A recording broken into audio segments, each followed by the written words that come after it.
My phone buzzed at 2:13 in the afternoon, and I remember the exact time because I was staring at the screen like it had personally offended me. It was her, the client who had vanished on me for 3 months. And the message said, "My site is down. Are you doing this? Please stop."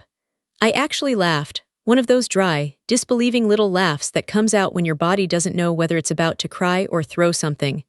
Because in that moment, I realized something sharp and simple. She only remembered I existed when she thought she was losing money. So if you've ever been disrespected at work, underpaid, ignored, treated like you're disposable, stay with me. And yeah, hit like and subscribe, because this is one of those stories that scratches that deep itch for justice. The best part is, I didn't even do what she thought I did. I just let her guilt do the heavy lifting. This happened about 8 years ago, back when I was still new to freelancing, still doing that thing where you tell yourself every opportunity is a stepping stone, even if it's clearly someone trying to save money on your back.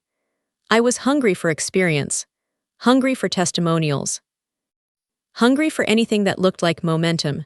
I was building a portfolio, pitching copywriting gigs, taking small projects, telling myself, just get the work, prove you can do it, and the money will come later.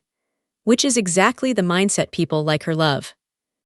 She found me through some online group. Her messages were peppy, confident, sprinkled with all these little "so excited" exclamation marks. She had a small WordPress store selling, I'm just going to say it, elven symbol jewelry, like mystical rune pendants and ancient energy bracelets. The kind of brand where every product is handcrafted with intention, and every description reads like it was written next to a crystal altar. It wasn't my vibe, but it was work. She told me she wanted a landing page for Facebook ads, something to convert cold traffic.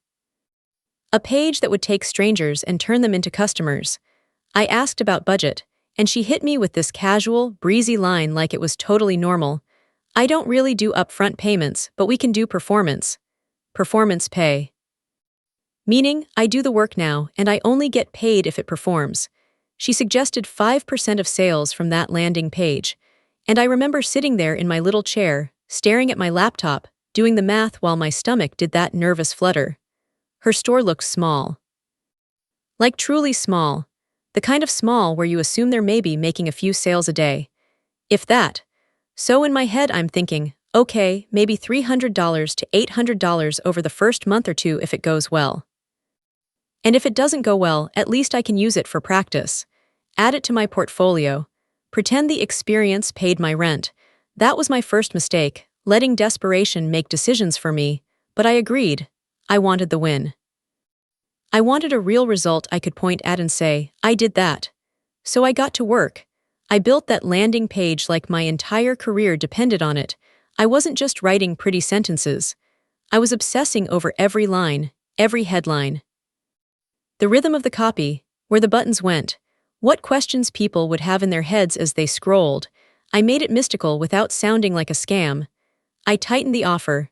I made the benefits clear. I gave the products an actual story without drifting into nonsense. I cleaned up her messy WordPress layout and built the whole thing inside her site.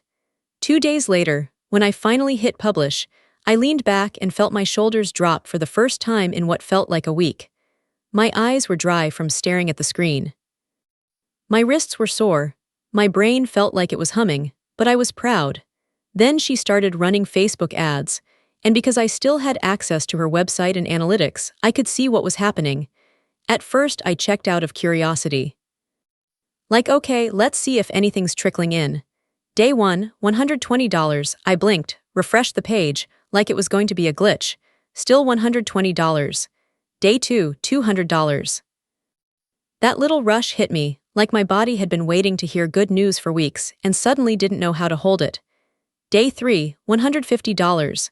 Day 4, $360. I sat up straighter, heart starting to race. My mind went into that rapid-fire mode.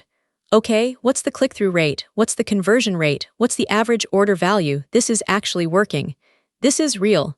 By the end of that month, the landing page brought in around $6,000 in revenue. $6,000. And I remember staring at that number like it was a door swinging open. I could practically feel the relief in my chest, because 5% of that is $300, For a couple days of work. Not life-changing, but for where I was at, that felt huge. More than the money, it was validation. Like, maybe I wasn't just flailing around pretending to be a copywriter. Maybe I could actually do this. So I did the professional thing. I sent her a message, friendly and upbeat. Hey, the landing page is performing really well.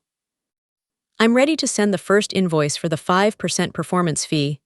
And then nothing, no great, no thanks, no send it over, just silence. At first I didn't panic, people get busy, it happens. So I waited a couple days and sent a follow-up. Still nothing. A week passed. I emailed again, then again, I called, straight to voicemail.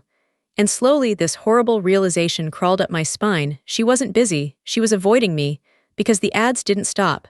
The sales didn't stop. She was still making money off my work. And I could see it.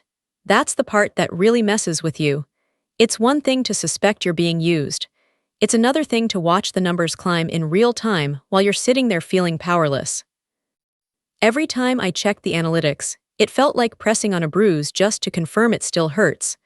I started doubting myself, which is also something people like her love.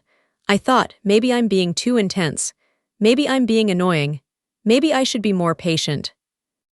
But then I'd remember our agreement. And I'd remember that I delivered. And I'd remember that she had no problem being too intense when she wanted work from me. 3 months. No payment. No reply, calls unanswered, emails ignored. And I'm sitting there with this tight feeling in my chest, doing that freelancer math that makes you feel sick. Is it even worth chasing? Do I have the time, the energy, the money for legal anything? Am I really going to spend my life begging for what I earned? And that's when the message came through. My site is down, are you doing this? Please stop. I stared at it, my thumb hovered over the screen. And here's the truth, I had nothing to do with her website going down. Nothing, I hadn't touched a thing. If I had to guess, it was her cheap hosting. Or WordPress doing what WordPress does when you ignore updates long enough. But she didn't message her hosting company first, did she? She messaged me. Because deep down, she knew she'd done something that would make a person want revenge. And suddenly, for the first time in months, she was the one panicking. She was the one reaching out. She was the one begging. I felt my heartbeat in my throat, not because I was scared, because I knew this was a window, a small one, maybe my only one. But I also knew I had to be careful. I couldn't write, yes, I took your site down, pay me or else. I'm not stupid. Even if I had done something, hypothetically, why would I ever put that in writing? That's the kind of message someone screenshots and hands to the police while crying innocent. No, if I was going to get paid, it had to be clean, so I wrote one sentence. Calm, cold, vague. Sorry, but I'm not going to talk to you until you pay me what you owe me. That was it. I didn't say I hacked anything. I didn't threaten her. I didn't even mention the website, but the implication hung in the air like smoke. And it worked better than I ever expected. My phone rang almost immediately. I picked up and she came in hot, voice sharp and shaky like she was trying to sound in control while drowning. What do you want? Why is my site down? Are you doing this? I could practically hear her pacing. I imagined her staring at her laptop, refreshing her homepage, watching lost sales stack up in her imagination. And I kept my voice steady, not smug, not excited, just professional. I still have access to your website and Google Analytics, I said. I can see the sales coming from the landing page. I want what we agreed on, 5%. There was this little pause, this microscopic silence where you can hear someone's brain trying to scramble for a way out. Then she tried to soften her tone, like she could charm her way back into control. Okay, how much is it? And here's where it got satisfying because it wasn't just month 1 anymore. She didn't ghost me for a week. She ghosted me while the page kept converting. So I did the math based on the numbers I could see. Just under 1,500, I said. Her breathing changed. Like she'd taken a punch to the stomach. I could tell she wanted to argue. I could tell she wanted to say it wasn't fair, or it was too much, or she did have it right now. But she didn't because she knew. She knew she'd been stealing from me slowly, quietly, hoping I'd give up. She cleared her throat. Fine. I'll take care of it. We got off the phone. And I'm not kidding, I was shaking when I opened my laptop. My hands were trembling as I drafted the invoice, not because I felt guilty, because I didn't trust that this would actually happen. After 3 months of silence, you don't let yourself believe in justice. You brace for another disappointment. You brace for another excuse. I sent the invoice anyway. Then I sat there staring at my inbox like it was a heart monitor. A few minutes passed. Then ding, payment confirmation. A wire transfer. Immediately. Isn't that funny? She couldn't reply to a single email for 3 months, but she could find the time to wire money the second she thought her business was in danger. I stared at the confirmation, mouth slightly open, like if I breathed too hard the money would evaporate. Then another message came in from her. Payment sent. Confirmed. Now enable my website. Enable my website. Like I was sitting in a dark room, hands hovering over a big red button labeled Ruin Her Day. My heart started pounding again, but this time it wasn't anxiety. It was adrenaline, because this was the moment where everything snapped into place. I got paid. And she paid because she thought I'd done something. And now she was demanding I undo the thing I didn't even do. I took a breath. I looked at that message, and I typed the most satisfying sentence of my entire early freelancing life. I had nothing to do with your website crashing. You should talk to your hosting provider. I hit send, and I just sat there, staring at my screen, letting the silence settle. Because that was the cleanest part of it. I never lied. I never admitted to anything. I never threatened her. I didn't touch her site. I didn't crash her store. I didn't enable anything. I simply refused to speak until I was paid and let her guilty conscience fill in the blanks.